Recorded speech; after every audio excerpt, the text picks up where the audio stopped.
Hello students, how are you? Hope you all are fine. Once again, I'm here to teach you from your first flight book, that is textbook in English for class 10th, and today I'll be teaching you another poetry. So let's start.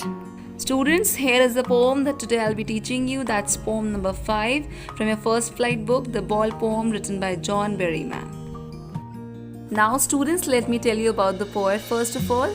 Students, John Berryman was an American poet and a scholar. He was born on 25th October 1914 in McAlester, Oklahoma, and he died on 7th January 1972 in Minnesota. He was a major figure in American poetry in the second half of the 20th century and was considered a key figure in the confessional school of poetry, and his best known work is The Dream Song, and he was also awarded with Pulitzer Prize for this poetry. He was also given Bollingen Prize National Book Award for Poetry. So students, he was a very renowned poet of his times. Now students, I'll be giving you complete summary explanation of this poem. So let's start. Before we proceed students, let's see. Everyone possesses something and lose it. Why then we become so upset over losing something? Isn't it possible to buy another thing and be happy after losing something? Students, that you will come to know after reading this poetry, because here in this poetry there is a hidden message that actually poet wants to convey all of us. We have to learn something. So let's start. Students, the poet through his poetry has described the reality of life which everyone has to face one day. He has touched the topic of how to stand up against the miseries and sorrows of life. Students, now let me tell you what all has happened. There is a boy, as you can see it in the picture. He's having a ball and he's happily playing with that ball. He's very happy playing with that ball. But all of a sudden something happens. What happens? He loses his ball. Yes, he loses his ball, and his ball, merrily bouncing down the street, goes down and down, and then it is there in the water. He's very upset. He's very upset, and he starts crying. He was actually having so many emotions attached with that ball. That is why he became very upset. He was distressed because of losing that ball. Now what has happened next, we will see. Yes, students, see that a boy loses a ball. He's very upset. A ball doesn't cost much, nor it is difficult to buy another ball. Why then is the boy so upset? Let's read the poem to see what the poet thinks has been lost and what the boy has to learn from the experience of losing something. Let's check it out. Here is the poem, students. Let's read it out. What is the boy now who has lost his ball? What is he to do? I saw it go, merrily bouncing down the street, and then merrily over there it is in the water. No use to say, oh, there are other balls. An ultimate shaking grief fixes the boy, as he stands rigid, trembling, staring down all his young days into the harbor where his ball went. I would not intrude on him. A dime, another ball is worthless. He senses first responsibility in a world of possessions. People will take balls. Balls will be lost always, little boy, and no one buys a ball back. Money is external. He's learning well behind his desperate eyes the epistemology of loss, how to stand up, knowing what every man must one day know, and most know many days, how to stand up. Now students, let me explain you line by line. What is the boy now who has lost his ball? What is he to do? I saw it go, merrily bouncing down the street, and then merrily over there it is in the water. Students, here the poet is talking about a boy who has lost his ball. He wants to know about him and his reaction because he has lost his ball. Further, he asked to himself that what this boy will do after losing his ball. The poet has seen the ball going away from the boy. He says that the ball was cheerfully jumping, merrily jumping up and down the street, bouncing and going down the street. This means that when the ball skipped from boy's hand, it went into the street and later on it fell into the nearby river. Now let's read out next lines. No use to say, oh, there are other balls.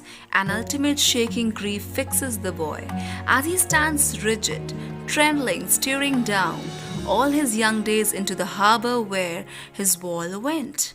I would not intrude on him. A dime, another ball is worthless. Now he senses first responsibility. Students, rigid meaning is stiff, intrude meaning is interfere, intervene in between, and dime meaning is 10 cents. It's a US currency, 10 cents. Alright. Students, here in these lines, the poet says that there is no benefit of consoling the boy, sympathizing with him, by saying that he will get another ball because he has other balls too. He says so because the boy is feeling very, very sad. He's filled with remorse. He's completely surrounded by sorrow. He's sad because all the memories, yes, students, all the memories of the childhood days went down the harbor with the ball. Here the poet says that the boy is very sad as a ball which has now gone into the water reminds him of those sweet memories. Yes, student, those sweet memories of the times when he owned it. This loss is unbearable for him and he is filled with sorrow. The poet says that he can't even tell the boy to take some money from him in order to buy another ball. He says so because the new ball will not bring the sense of belonging to the boy. Further, the poet says that the time has come for the boy to learn the responsibility of taking care of things. Alright, that he should now learn that he should take care of his own things. He should take up the responsibilities rather than being careless. Let's see the next lines. In a world of possessions, people will take balls. Balls will be lost always, little boy, and no one buys a ball back. Money is external. He is learning well behind his desperate eyes. The epistemology of loss, how to stand up, knowing what every man must one day know, and most know many days, how to stand up. Students, desperate meaning is hopeless, and epistemology of loss meaning is understanding the nature of loss, when it means to lose something. Students, here the poet says that the boy has to learn that in this materialistic world, many of his belongings will be lost. He has to learn this. Students, here he personifies the ball as his belongings, be it the worldly things or the relationships he is in possession of. So he says that he has to learn to live without them, no matter what. He says no one can buy back such things for him. The poet said so because according to him, money can't buy you everything. If it does buy you some materialistic thing, still it will not be able to buy the sense of belongingness. He says that the boy is learning how to stand up against the sense of lost things. This means that the boy is trying to learn the real truth of life, which states that you have to accept the miseries of life and stand up again. This is a truth which everyone has to learn in his or her life, the harsh truth of standing up against the odd miseries that everyone has to bear. And students, money is external. It cannot buy you everything. It cannot compensate with each and every loss of life. That you have to learn. So students, never give up, never lose hope, always have faith. It allows you to cope. Trying times will pass as they always do. Just have patience, your dreams will come true. So put on a smile, you live through your pain. Know it will pass and strength you will gain. Now students, I'll be teaching you about the poetic devices that poet has used to beautify the poetry, to enhance it, to make it more fascinating. And the very first poetic device that has been used here is assonance. This is the repetition of identical or similar vowel sounds in a series of words, phrases or syllables. So students, see here in this stanza. As you can see in line number 1, what is the boy now who has lost his ball? In this line, A, I, O vowel sound is repeated. That is why the poetic device assonance has been used here. Students, in this last stanza, see line number 15. He is learning well behind his desperate eyes. In this line, students, E vowel sound is repeated. So again, assonance poetic device has been used here.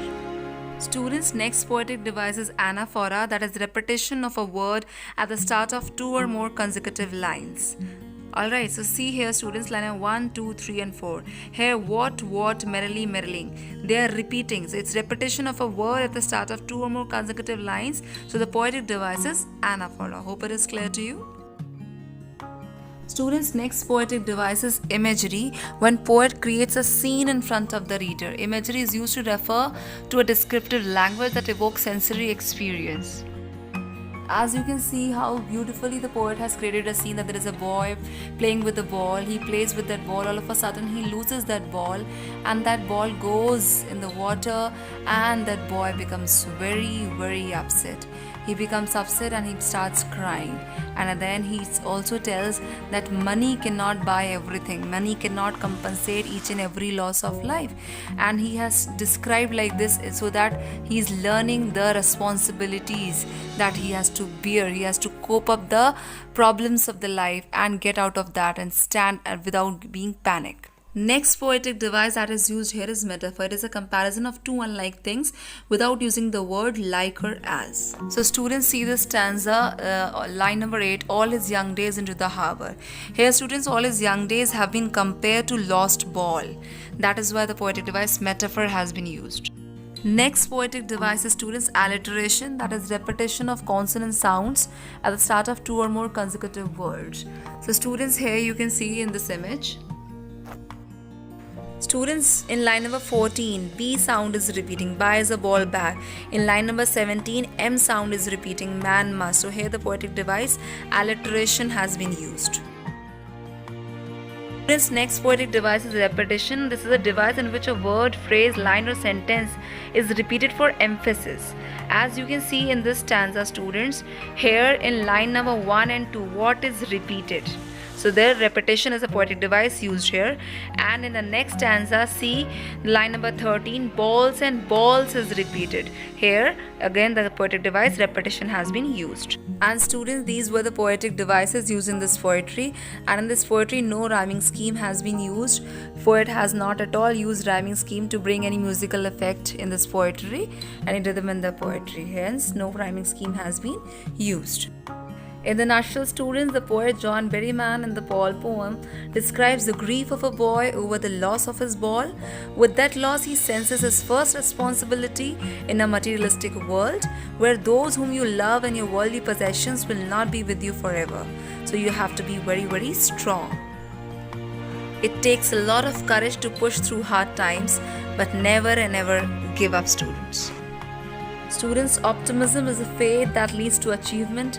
Nothing can be done without hope and confidence. Determination gives you the resolve to keep going in spite of the roadblocks that lay before you.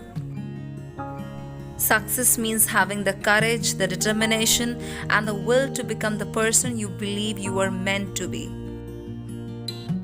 So my dear students, stay strong, stay positive, and never give up. So students, that's all from my side. Hope you all have understood this poem very well. If you have got any queries, you can contact me as well. Alright, so stay home, stay safe, study well, best of luck for your studies, and thank you very much for watching my video.